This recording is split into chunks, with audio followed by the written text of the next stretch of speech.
Good morning बच्चों, मैं रीता कुमारी गांधी स्मारक +2 उच्च विद्यालय के विज्ञान के शिक्षिका हूँ।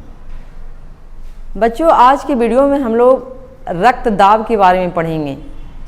पाठ जैव प्रक्रम कक्षा 10 के विज्ञान पाठ जैव प्रक्रम में रक्तदाब के बारे में आज हम लोग पढ़ेंगे। तो सबसे पहले हम लोग जानेंगे कि रक्तदाब क्या होता है। तो इसे इंग्लिश में ब्लड प्रेशर कहा जाता है।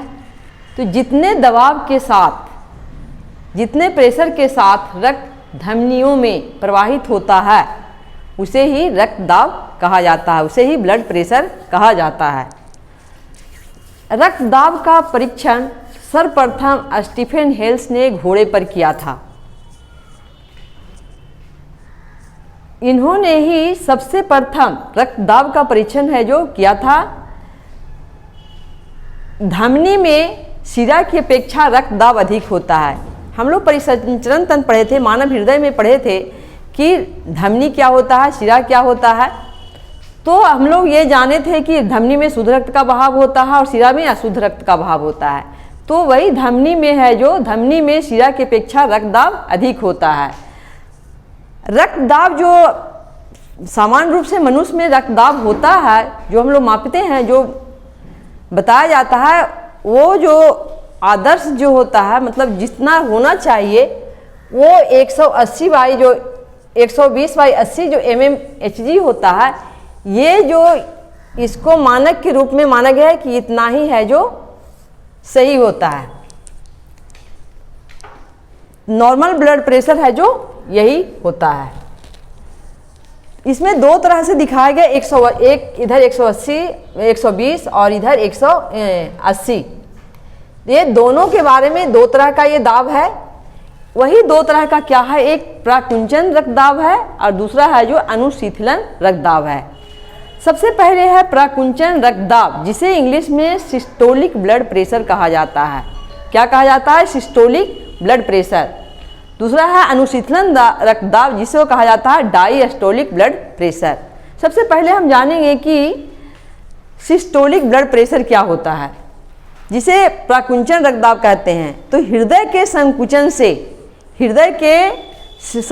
से उत्पन्न दाब के कारण धमनी में रक्त बहता है। जिस दबाव के साथ धमनी में रक्त बहता है उसे सिस्टोलिक ब्लड प्रेशर कहा जाता है, प्राकुंचन रक्तदाब कहा जाता है। यह दाब जो है धमनी में अधिक होता है।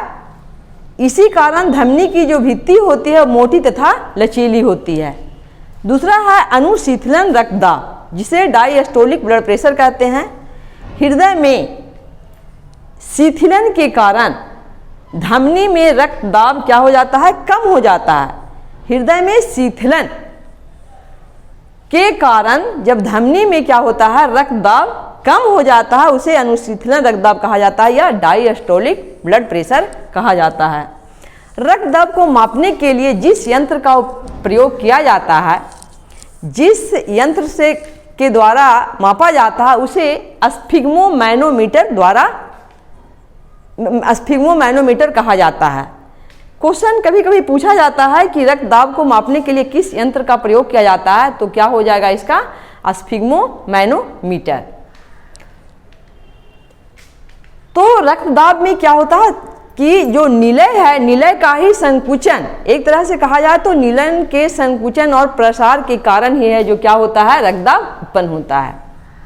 अभी हम बताए थे कि सामान्य रूप से जो नॉर्मल ब्लड प्रेशर होता है वो कितना होता है मनुष्य में? 120/80 mmHg होता है।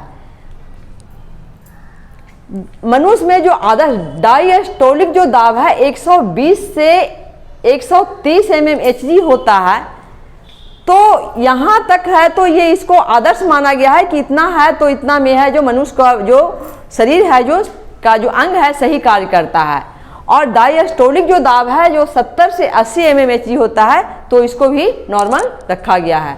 लेकिन जब सिस्टोलिक दाब 120 से बढ़कर 140 या उससे ऊपर तथा डायस्टोलिक जो दाब है 80 से बढ़कर 100 mmHg या उससे अधिक हो जाता है तो उसे हाई ब्लड प्रेशर कहा जाता है।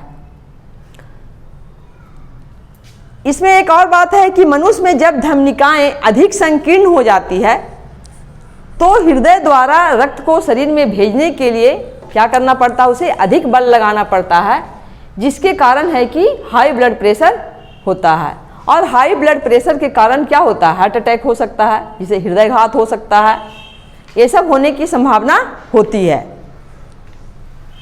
जब आदर्श सिस्टोलिक दाब 100 mmHg से नीचे तथा डायस्टोलिक जो दाब है 80 mmHg से नीचे हो तो इसे लो ब्लड प्रेशर कहा जाता है। तो हम लोग ये भी पहले सुनते हैं कि हाई ब्लड प्रेशर क्या होता है, लो ब्लड प्रेशर क्या होता है।